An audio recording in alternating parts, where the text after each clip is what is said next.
ने विश्वास किया कि परमेश्वर चाहता है कि अन्य जातियों को यीशु के बारे में बताए।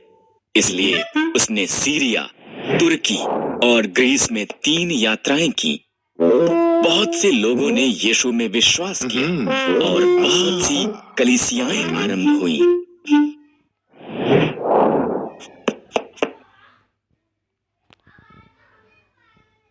कई सालों के बाद पौलुस यरूशलेम को वापस आया।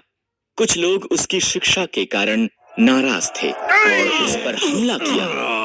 उसे अनुचित ढंग से गिरफ्तार किया गया क्योंकि पौलुस एक रोमी नागरिक था। उसने रोम में उसका मुकदमा ले जाने के लिए कहा।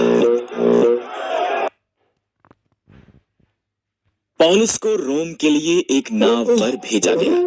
यात्रा धीमी थी। आओ हम क्रेते में इंतजार करें जब तक तूफान समाप्त नहीं हो जाता, पौलुस ने सुझाव दिया। कप्तान ने अनसुनी करके यात्रा आगे बढ़ाई। वहां एक बड़ा तूफान आया। प्रत्येक ने सोचा कि वो मर जाएंगे। एक स्वर्गदूत ने पौलुस से कहा कि वो सब बचाए जाएंगे और वो रोम जाएगा। पौलुस ने हर एक को ये बताया।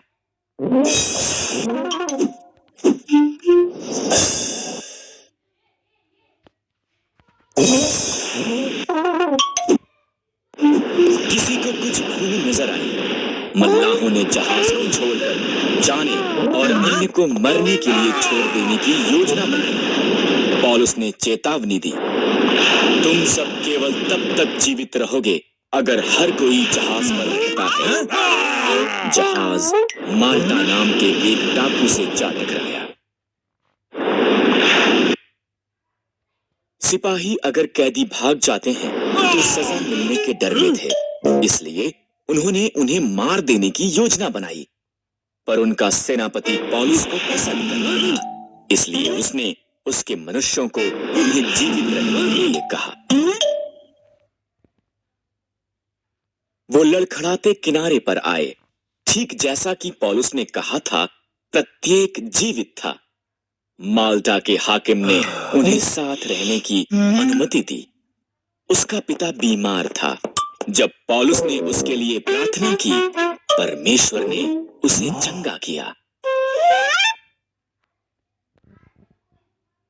वो एक और जहाज पर चढ़े और रोम की तरफ निकल पड़े, जहां पर पौलुस को एक घर में हथकड़ी में रखा गया। वहां पर रहते उसने संसार भर में नई कलीसियाओं को सिखाने के लिए पत्र लिखे।